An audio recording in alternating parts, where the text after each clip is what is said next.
also missed out. Kufra being left out in the open. Now Todak's going to be getting themselves that sort of pick that every one of these teams have been looking out for. But that will mean that Sunspark will immediately, instantaneously, without even thinking twice, locking Hylos as well as Export. Yeah, overall, I think the Kufra is going to be a really big pick here. So far, it's been 100% pick ban overall. And we've seen Todak play in the MPL. They are proficient with it. Right now, Sunspark have to ask the big question like, oh boy, looks like we're going to have to take Purify again. Oh, yes, indeed. Well, Todak, of course, maybe this is about time that they actually steal off that Akai as well. So perhaps that will be great. But now we'll totally didn't see that valid pick coming in, and now they will be pulling off this sort of a strats. And Moon now opting for that Kimi. Now, interesting to note that they're going for this sort of a draft. Well, of course, pretty good damage output overall, but I'm not really too keen on how they're going to be playing this Kimi out, because they're pretty squishy for now. What they need is a solid tank, and they've already taken that Lolita in the hands of Sunsparks. Yeah. I feel like Todak had to take the Valier so they don't give it over to Sunspark. But then again, Sunspark did have the option to pick it up last game, and they decided not to. So I don't really know. I think this is kind of like, in terms of just like preference, you pick your poison sort of thing. They ban out the carry very early on. It looks like, are they trying to set up for a Grok here? Not so sure, because they know for a fact that Sunspark aren't going to get it, but they could just ban out the Grok for them. They could just ban out the Grok for the second part of the ban phase. Ooh, Diggy this time. Diggy is definitely one game-changing support that they are thinking of removing. And now we're, of course, seeing a Gushin, which will dive right in to hunt down that Kimi as well as Valier. So, well, high mobility picks as well coming from inside of Sunspark. I'm liking what I'm seeing so far, and that sort of a ban over on the Kimi is definitely as a respect ban towards JP, because JP on that carry on that previous game was definitely a huge defining factor for their victory as well. Yeah, I don't know about the Gushin here. I think the Gushin is kind of interesting. They could have gone for the Lunox again. I think that might have been okay, but again, Valier is a problem, and they wanted to deal with it with the Gushin. Ooh, it's going to be the Masha as well as the Hellcurt. A potential 1-3-1 composition. Wow, I'm definitely not expecting this at all, but we know Chiku to be pretty good at that Hellcurt, so let's see how he will play this one out. From what I'm seeing right here, there's a lot of split pushing potential coming in from the side of Todak, but if they were to commit to that team fight, I'm not too sure. Is Masha enough to actually front the battle alongside with the Kufra, and how are they supposed to set it up? Because what I'm seeing here from the side of Sunspark is a lot more stable. Even if they were to actually lose a fight or two, they could still slowly wait for that late game to come back up online. And especially with this last pick for Claude, they are definitely going to commit in towards diving right in to secure those kills. Yeah. Ooh. Locking in the Claude instead of the Ranger this time round. Is that a smart choice? I think he should be able to do something here, unless the condition has to be if Valier goes down first, because if Claude decides to go in with the Blazing Duet, I think Valier is going to be able to push him away with no issues whatsoever. So I think like there's a couple of conditions that they have to play around just to make sure they have the most efficient amount of damage. Yeah, I would say that eventually if they solely get themselves in the mid-game, and if all the right conditions are met, if they could go in for like maybe a pickup of 2, then maybe by then they would be able to get all these huge items out. But well, now I'm really torn apart here. I'm not too sure which side I favor most, but from Todak, it's definitely interesting. Yeah. But I'm really looking at their chances in team fights, which I felt like the only thing that I really like is Hellcurt being brought in with the Dark Knight Falls. Sometimes with that sort of ultimate blinding the enemies, they will be, of course, having a little bit of a communication issue to know where exactly are the rest of the enemies in that sort of a scenario. But from what I'm seeing here, the Claude is going to be pretty much doing a whole lot of that dirty work in towards most of these team fights. Now, of course, let's get into the action as we see game 2 between Todak versus Sunsparks. Yeah, I think right now Todak is kind of in this position where the moment they hit level 4, they want to force out a lot more fights onto the side of Sunspark, because again, their level 4s isn't as strong as you would imagine, because look at it. Rezio, he's not going to deal as much damage with the Blazing Duet as he wants to. JP has the most amount of damage, and Kale is just going to be by himself for the most part. He's not really going to join the 5v5 as often as you would imagine, because Todak has some superior wave clear. Well, I really like how they're really switching things up, and this is how flexible Sunspark members are, and they don't really mind of switching things up. And look at that, 2 masks has been purchased by the side of Lolita as well as Export. A little bit of that revitalize coming from E1 as well. So, of course, that's definitely one spell that's going to be pretty much game-changing in terms of team fight, but I'm not too sure. It's Kufra, not exactly that sort of a hero that likes to stay in one spot. Yeah, and overall, it's just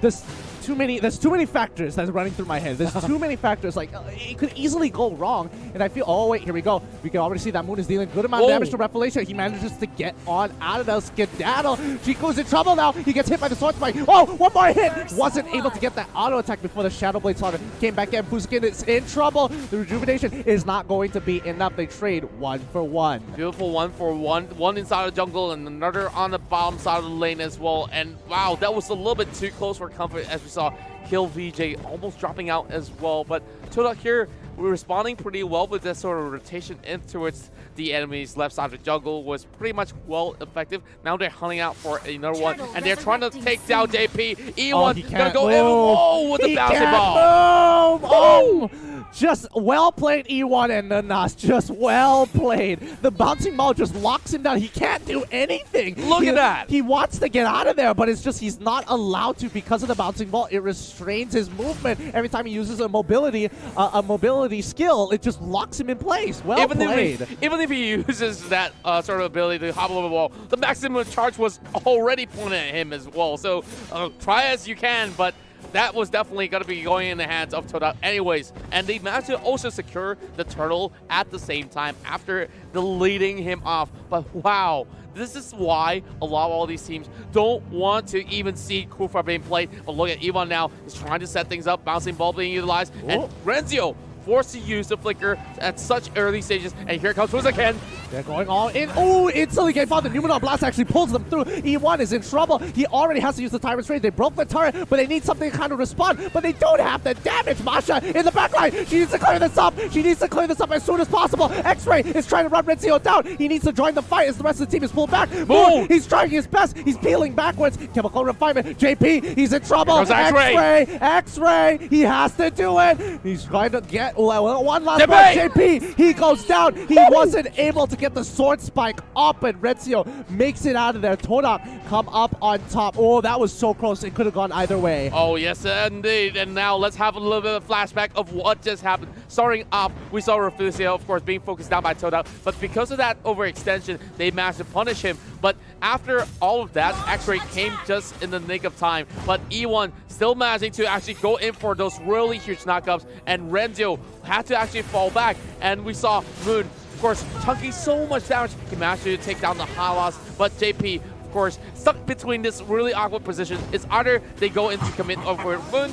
or try to deal with X-Ray, which of course they will take that chance against the Kimmy. Man, that was like a super risky 50-50 for both sides. Luckily, Todak did come up on top. 4 kills already for Moon out of this sort of skirmishes, and now look at Fuchs again, already forcing out that Rox's pathway, and E1 already soaking out the damage, and instead Fuzaken cannot commit. He's already pretty low, but I'm liking what I'm seeing so far from both sides. Yeah, I think Sunspark, now they're going to be playing from behind. Let's see how the champions of MPL-PH actually play this out, because we've seen them get ahead, we've seen them go even, but we've seen game 1 as well. It just fluctuates. They could easily just kick back. Oh yeah, and for the previous game we saw, of course, E1 as well as Moon, they were, I think Moon has been really consistent, but as for their frontliners, they were taking so much of that sort of hit, but well, look at that. He just marches right in, but there's no sort of backup coming from the rest of Todak. And now here comes X-Ray joining the table, flickering over the side of JP as well. Arrival on time, but they're still trying to opt for that kill. JP escapes, and here comes the last Insanity, diving right at the back as the Luna secures the kill over the matchup. And here comes Dark Knight Fault. Chiku takes down the export. 3-for-1 Sunspark with superior rotation. Like, wow. I wasn't expecting the cutoff after Tier 1. They really dedicated their resources to make sure E1 as well as X-Ray go down. Well, I definitely did not see X-Ray getting himself so prepared for this, and how they actually turned this one around was pretty well amazing, because Kill VJ, he went in for that commitment, and with Chiku flickering in towards this battle, that's definitely a 1 kill being secure, and Sunsparks right now trying to fight back in this sort of battle, and they are now only having about less than 2,000 of deficit, so it should be pretty much well enough for them to actually commit, and here comes Eva, get clipped off! Yep, he's going to be going down with no hitches whatsoever. Very good catch coming in from Sunspark. Again, superior rotations. First it was with the arrival, and this time E1 is definitely disrespecting the opponent. He has to be more careful. Great use of the glorious pathway, just to kind of speed your way up and slow down your opposition from escaping. But X-Ray, he's doing his job really nicely. Even though they gave away 2 kills over to Sunspark, he was able to net himself a turret. Yeah, and he spots out Renzio right now, cutting across that river. And I would say that E1 is just buying a little bit of time, but like you said, he's committing a couple of all these mistakes which should not happen at the global stages at all. Well, he's just overextending all by himself. There's no members of Todak to back him up for 2 times straight. And I felt like maybe he's just getting a little bit of that jitters. But now, with that sort of turtle being spawned up, there's not going to be enough time for the side of Todak to react, because this turtle is being secured by JP. I think E1 is just he's trying to be the playmaker. He's trying too hard to make the play. He's not waiting for the opportunity. He wants to force it out. He wants to change the tide of the fight against Sunspark. Oh, wait a minute. Is he going to flicker for it? No, they all move away. They already using the maximum impact here, but on the top side, they're trying to steal away the Gargoyle. This might be a big fight, Kale. He's trying to make it happen. The last Insanity doesn't pop up as much as he wants to, but Fuzuki drops down. The Glorious pathway as they pull on through. Chico, he can turn this around. He wants to pick up X-Point. He gets the cushion instead. Fuzuki is trying to hold his ground. Pops the rejuvenation. Maximum impact doesn't hit, but he still goes down. 2 kills going over to the side of Todak here, and Export makes it out scot-free. This is what I talked about when the Helka comes into play, that when the Dark Nightfall hits, they are all in at disarray. Kill VJ opening up the last Insanity as well, trying to clear the wave, and now one more turret being destroyed over the top side here. And with that being said, Todak have great control over each of these lanes, and within less than a minute, we're going to see the Lord coming into play. I mean, this could turn again, because we know for a fact that Kill is using Arrival, so maybe they could force out a fight where it looks like it's going to be at bat, use the Arrival to kind of even out the numbers, or maybe get a numbers advantage in the next upcoming fight. Well, definitely we'll be able to actually put that to advantage, but now we're seeing great positioning coming from the side of Todak, just waiting patiently, hoping that members of Sunspark would be going in for a little bit of that phase check. But they are too occupied in getting themselves over the top side. What is only going to be Fuzuki right here. And if he gets clipped out, there's still the Rush's pathway, and he could possibly run off. But with the one member taken out, then Sunspark will lose out the opportunity, and E1's going to set things up as well. He knows that he's right there, bouncing ball just to stop him for a little while, but they cannot fully commit. Yeah, and man, Ninas is just chunking people out. That's kind of the beauty of Valir here. And Kill, he's trying to make something happen. I'm not too sure what items X-Ray has as of right now, but I think he does have the Corrosive Scythe already. The question is, does he have Wind Talker as well? I need to double check the items to make sure, because then that kind of gives him an opportunity. Oh, he gets caught out. Chiku turns back in. Dark Knight falls. He manages to get the kill. Revelation is now in trouble. They manage to get a double for 1. Moon goes down, but Chiku gets 2. There was no reason for them to cut by the corner of the river, and immediately gets punished. Chiku being so responsive after taking that double kill, he's going straight after the Lord. And now let's have another look at how Chiku sets this one out perfectly. And he could even do this without the help of the rest of the members of Todak. Yeah, and I think that was just a really good job overall. It was a good attempt by Sunsparks, but Todak, I think they played that really, really well, and they kind of disrespected how far ahead Chiku is after those 4 kills. Because, man, he is gigantic. Yeah, he can definitely hit back home to buy whatever sort of a brand new sports car if he wants. But now look at the items. He's already got BOD as well as Endless Battle, and there's definitely more to come after this. Well, of course, the wings have been bought there by the export. Oh, and, my goodness. Well, it's going to be Moon just trying to actually pull one shot out of the barrel that he has. And that's definitely one buff headed towards the way of Todak. Well, Yeah. Sunsparks have to play it really safely and possibly try to force a sort of a move coming from the side of Todak and punish them for it. Yeah, and after getting that initial push, they do get the tier 2. They're gonna let Lord die on top side. They're gonna keep on pushing. They're gonna let the wave push through on top side. They're gonna keep on going through. The question is, can they keep? Oh, here it goes. X-Ray's in trouble. Takes a lot of damage. Chiku is at 1 HP. Glorious Pathway is put. Numenon Blast actually locks down the backline. E1, he's holding his ground. He's already used the last insanity here. Nobody has died just yet. E1 is gonna sacrifice himself for the team. Masha runs to the top side of the map, trying to find some pressure. Well, it's only down to Masha, Valier, as well as KB to actually go out there to just slowly force things upon the side of Sunspark for the very least. Well, of course, not many other major objectives other than the towers are in the eyes of Todak, as we see the goal swinging in favor of the side of Todak the entirety of this whole matchup here. But of course, JP looking to change things up. And like you said, that Gushing here, you may not fancy it for a couple of reasons here, but he definitely pulled off some pretty sick plays overall. Yeah, he is finding some great catches onto Moon. And Moon, so far, oh my goodness, Keelv is in trouble. Chiku tries to predict it, but doesn't find it. But Keelv, he knows he's got, drops the emote just before he goes out. And Chiku with a reply. Oh my, well, at least they're having a little bit of fun time. But Chiku instead getting pinned down, Flicker being forced away. And now an eye for an eye. Look at him go and pop there by JP. While X-Ray says, okay, you can take my member, but I'm going to take your tower as well. Here comes Fuzakin as well as Renzio trying to commit to this. But you know,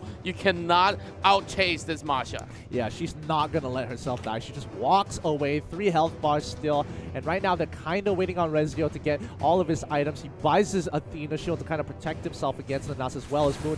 Oh, no. This is not looking like a good fight. Nanas bails out of there. But again, E1 in trouble. Has to go down. But they actually get the arrival out of the export. And now, this kind of opens up the map a little bit more for Masha to play the way she wants to. That's right. And for Sunsparks here, they're just forcing this sort of a push heading towards the mid lane. And after that, they're going to camp out for the Lord as well. While, of course, JP already forcing a push over the top side here. So they're definitely spot for choice. Now spots out X-Ray. But X-Ray is going to wait for the rest of the members to come right after. Of course, the Valley is going to be waiting at the back as well. While Rafflesia already getting that invade towards the lower side of the jungle. Yeah, they're just holding their ground. I mean, so far it's looking good for Todak. I think this is their window. If they force out another fight, they might be able to win this. They just need to make sure that JP doesn't get into that backline and take out Moon or even Chiku at that point in time. Because, again, both Moon and Chiku are huge. Well, Moon and Chiku right here. You saw Moon,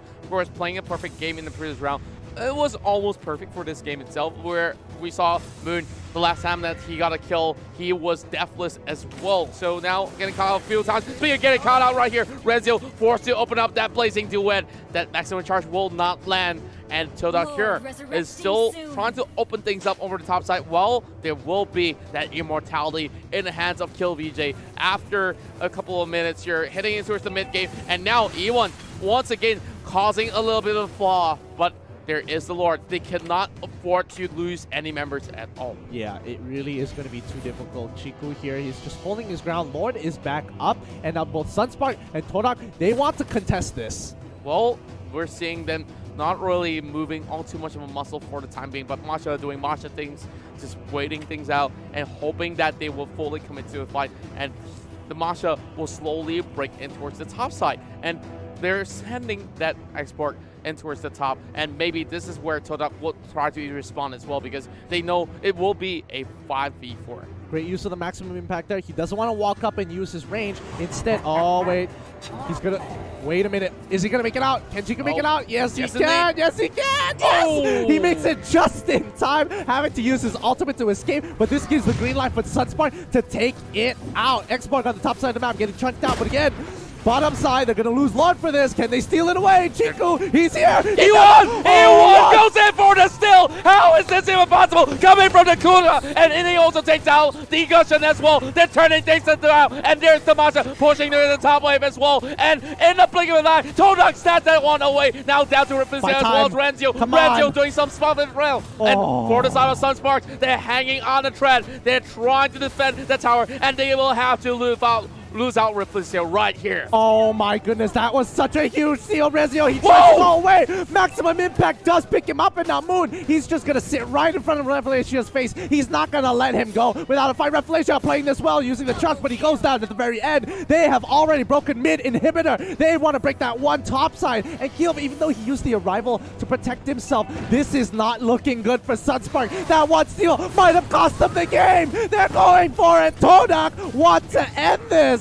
Todak here will push it into the game tree. They're crashing the base, and the Lord is heading in, and they will push and force this game upon Sunsparks here, who could not defend at all. Oh my goodness. After E1,